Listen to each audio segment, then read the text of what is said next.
Cat 101. We are very excited you have chosen to donate your time to our kitties. This presentation will cover basic feline needs and body language and ways that you can help get our cats adopted. There are some terms that we use frequently at Great Plains. Indy refers to our Independence location. PAC, or PAC, refers to the Pet Adoption Center in Merriam. The VCC refers to the Veterinary Care Center in Merriam. LPC is our Lost Pet Center, located on 67th Street and I-35. URV and URI both refer to upper respiratory illnesses that are the most common ailment we see in shelters that give dogs and cats cold-like symptoms including goopy or crusty eyes, a runny nose, sneezing, or wheezing. So how did cats get to our shelter in the first place, and how do they go home? All animals in our shelter are brought in through our Lost Pet Center in Merriam or through intake in Independence. The majority of our cats are lost or strays brought to us by animal control. All cats are then given an initial medical and behavioral evaluation and given the vet care that they require. All of our cats are spayed or neutered, vaccinated, and microchipped, but some need extra vet care like surgery, treatment for serious illnesses like pneumonia, or overnight monitoring. Cats that are pregnant, recovering from surgery, or too young to be adopted go into fostering, and all cats and kittens ready to be adopted are then moved to the adoption floor to find their forever homes. The overarching focus of our Cat Hero program is aimed at reducing shelter stress. Cats are creatures of habit and love doing the exact same thing every day. When they come to the shelter, they are thrown out of their comfort zone into a place with everything new. New smells, new sounds, new people, new food, new cats, all of which are completely out of their control. This constant stress can make cats scared, sad, and grumpy, which directly affects how they interact with humans, including potential adopters. But stress is more than just about the cat's emotional well-being. It can also cause physical illness, such as URIs and GI issues, such as upset stomachs, diarrhea, and vomiting, none of which are pleasant. We can decrease stress by observing the signs and signals cats give us. Cats communicate in three main ways: through scent, through vocalization, and through body language. Scent is the most important form of communication for cats. Their sense of smell is actually 14 times better than ours. Unfortunately, we can't smell the things that cats smell, like pheromones, for example, and therefore cannot rely on scent to communicate with cats. We can minimize the amount of strong smells the cat is exposed to by not wearing strong perfumes or colognes and by making sure hand sanitizer is dry before petting a cat. Cats can make over 100 different sounds, which is pretty amazing considering that dogs can only make about 10 different sounds. The sounds listed here in black are all happy, acceptable sounds for cats to make, even hissing. Hissing is one of the ways that cats let each other know that they are too close for comfort or don't want to be bothered. If you hear a cat hiss, this just means that they are working things out themselves. The sounds listed in red, huffing, snorting, growling, spitting, or yowling, should be red flags. Let a staff member know immediately if you hear any cats make these sounds. Since cats don't speak English and we don't speak cat, body language is the best way we have to communicate with cats and understand what they are trying to tell us. Let's look at a few pictures to help us visualize what cats are saying. We can tell if cats are feeling brave or scared by looking at a few key features on their bodies. The first is ears. A confident, relaxed cat will have its ears straight up, whereas an anxious cat's ears will be out to the side and pressed close to their head. A cat's tail can give an indication of its confidence. If it is straight up in the air or relaxed behind it, the cat is most likely comfortable and at ease. If the tail is curled tightly around its body or in between its legs, it is feeling very nervous or afraid. Lastly, a relaxed, confident cat's pupils are usually relatively small, but the pupils will dilate when the cat is scared, making them appear very large.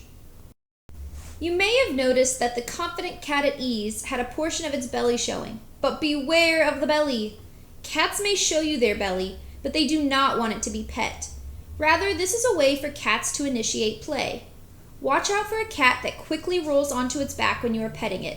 It is most likely asking you to play and may swat or bite your hand if you try and reach to pet its belly.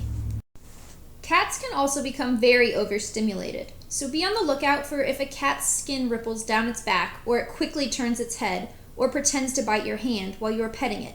These are both signs that the cat is getting overstimulated and may want a break from petting. Sometimes a cat will continue to sit in your lap if it is overstimulated. We just want to make sure to pull our hands back and cease petting temporarily while the cat calms down. We can also tell if a cat is interested in being pet by paying attention to how they respond to an invitation to meet us. They will either respond with distance-reducing behaviors, meaning they move closer to us, or distance-increasing behaviors, meaning they move farther away from us. Just as body language can help us distinguish what a cat is feeling, so can a few cat habits. The first is eating. Any change in eating can be a sign of stress, especially overeating, eating too quickly, or undereating. While it can be difficult to gauge whether a cat is not eating enough due to the free feeding nature of cats, a red alert is a cat who leaves his wet food untouched. The second habit to consider is grooming. Stressed cats will often overgroom to the point of having hot spots, bald, irritated, and potentially even bloody patches from licking their fur too often or too aggressively in a certain place. Some shelter cats can also show signs of undergrooming as a sign of stress, which leads cats to appear as though they are shedding an enormous amount of fur and dander. Finally, cats can display a behavior known as absent resting, which is essentially a cat playing possum. You will know the difference between absent resting and true sleep because cats who are absent resting tend to open their eyes for a second or are sleeping in positions that seem impossible, like sitting straight up. Cats displaying these signals are excellent candidates for extra love, play, and enrichment by awesome and talented cat heroes such as yourselves. So what do cat heroes do? Wear their name tag volunteer shirt and closed-toed shoes, of course. Other activities include choosing a cat to interact with, gathering information about the cat, and interacting with the cat. Volunteers can also really help staff out by performing basic cleaning duties like scooping litter boxes, making sure every cat has clean water and dry food, and doing laundry. To get information about a cat, there are a number of places to check, such as the Kennel Card, Kitty Chronicles, asking other volunteers or a staff member, Great Plains' website, and Facebook. Kennel cards are located either on the cat's kennel or on the wall of the playroom that the cat lives in. It will contain information such as age, gender, color, a picture if we have one, and a basic biography if one has been written. Please write on the inside of the cards only, as adopters can see the cards and we want them to appear clean and neat. The Kitty Chronicles is a 3-ring binder where notes can be written about a specific cat, including any behavioral notes, likes or dislikes, or information from enrichment time with the cat. Now that we have gathered some background info on a cat, let's get ready to meet him. We want to remember that he is under a lot of stress and may be having a bad day. Pay attention to the signals the cat is giving you as you approach. Is he relaxed? Anxious? Remember to look at his ears, tail, and eyes to get clues. Since cats don't have hands and can't give handshakes, we reproduce a cat-to-cat introduction by letting a cat smell the tip of our index finger. We don't boop cats' noses or poke them in the nose, but rather hold our finger steady and close under the cat's nose. The cat will then let us know what to do next. The cat can respond with go behavior by moving closer to us, or stop behavior by moving farther away. Other signs that the cat is not interested in meeting are cowering, flattening its ears, hissing, licking its lips, or staring with wide eyes. Be careful not to force the cat to meet you, as a cat that feels trapped is likely to swat or even bite out of fear. One of the best ways we can make a cat feel at ease is by replicating how cats tell us they love us, by blinking very slowly. Although this might seem weird at first, and certainly would be if we did it to another human, cats communicate love by blinking slowly. Encourage the cat to feel safe and comfy by blinking slowly at it while talking in a soft, high-pitched voice. Now that we've covered meeting and interacting with adult cats, let's talk about kittens. Kittens, as you probably know, are adorable, smaller versions of adult cats. Kittens are just like babies. They are much more susceptible to disease than adult cats and also need more rest than adult cats. We can give kittens the best chance possible at getting adopted by not overhandling them, as this can cause them to become very sick, and no one wants to adopt a sneezing, wheezing cat with crusty, goopy eyes, even if it is a kitten. So give kittens the care they need by only petting them when they also need basic needs met, like fresh water, food, or a clean litter box, and only after washing your hands with soap and water. Do feel free to play with them using a toy, but make sure it is clean first. Our goal for the cattery is to socialize every cat every single day. While this is ambitious, given the sheer number of cats in our care, with dedicated support from volunteers like you, it can become a reality. In order to make our goal happen, we utilize an enrichment whiteboard to document which cats received enrichment, love, or play on a given day. The enrichment whiteboard can be found in the cat kitchen and includes a key at the top, as well as the names of all of the cats in condos or wire kennels. Loving on cats, petting, talking to them softly, blinking slowly at them, is great and can make a big difference for shy, stressed, and anxious cats. Play is also a huge component to reducing stress, however, as it provides the cat a constructive outlet to let off a little energy and build their confidence. Cats play by simulating hunting prey, so it is important to remember not to play with your hands. Use a wand toy or some other type of toy to allow the cat to stare, stalk, and chase their pretend prey, always making sure the cat gets a chance to win by catching the toy in its mouth at some point. In addition to loving and playing, enrichment is an important way that we can reduce cat stress. There are limitless ideas for cat enrichment, including bubbles, music, and nature television. For more ideas on cat enrichment, be sure to check out the enrichment binder in the back of our cattery or our Pinterest page. Just like taking dogs on walks, allowing cats to free roam is one of the easiest and best ways that we can provide our cats with daily enrichment. Due to the small, confined nature of the cattery, there are several guidelines and rules surrounding free roaming. First, a cat must be at least 5 months old and not contagious to free roam. Age can be found on the front of the kennel card, and a cat's medical condition will be noted on a med card behind the kennel card. Second, be aware of other cats who may be free roaming, as well as the temperament of the cat you wish to let out. Some may do fine with other cats, some may not. It is safest to let a small group, or one individual cat, out at a time, as many cats in the condos or wire kennels become stressed or angry around other cats. We also only allow green and yellow dot cats to free roam. Orange dot cats can only be free roamed by staff. Third, continue monitoring the cat during its time out of the crate. Note behavior, including playfulness, calmness, and any other personality or preference indicators on the cat's kennel card or in the Kitty Chronicles binder.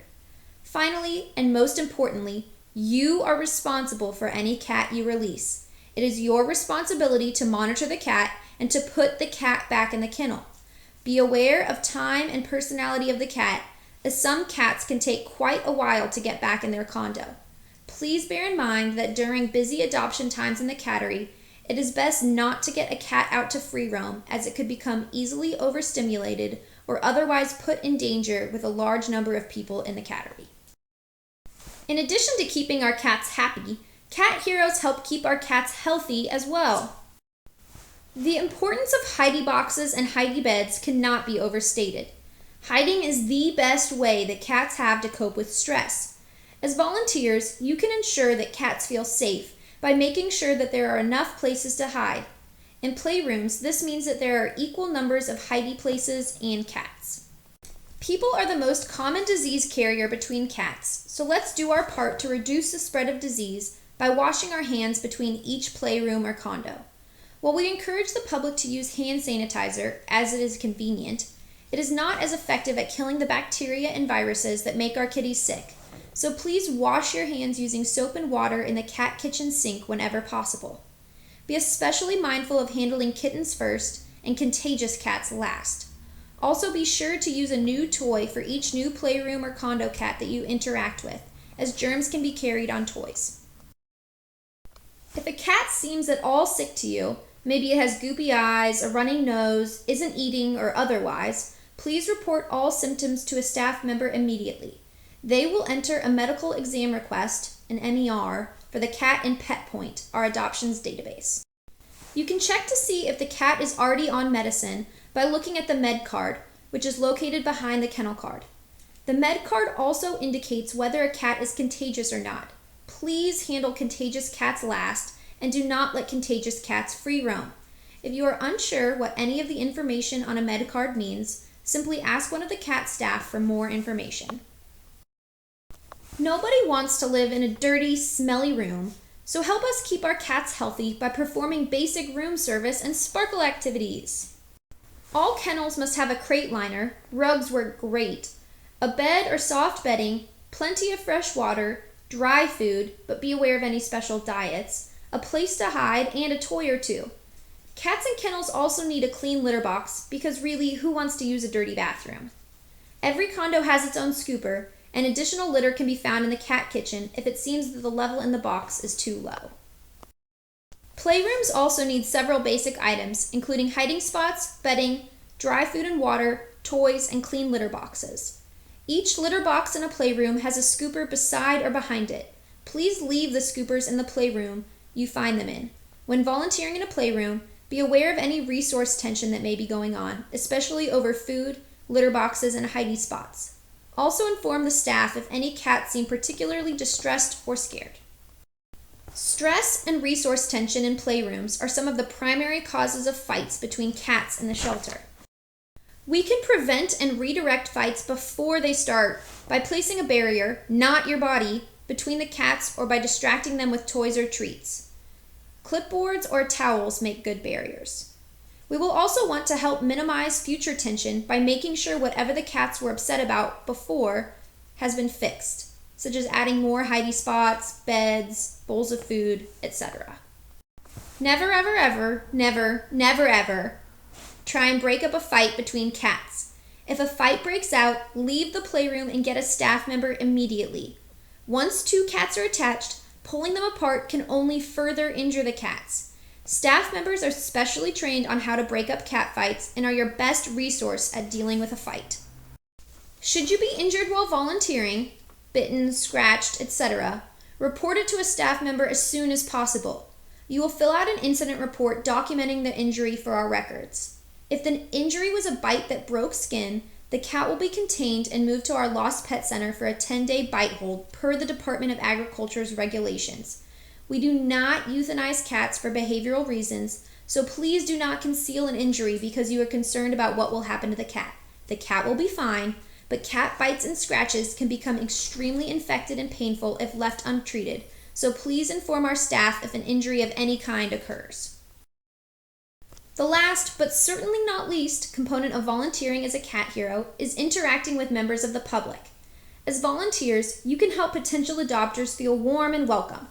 Ask if you can assist them in any way, and help direct them to a cat or cats that might fit their criteria. Gets along with other cats, male or female, young or old, color, etc.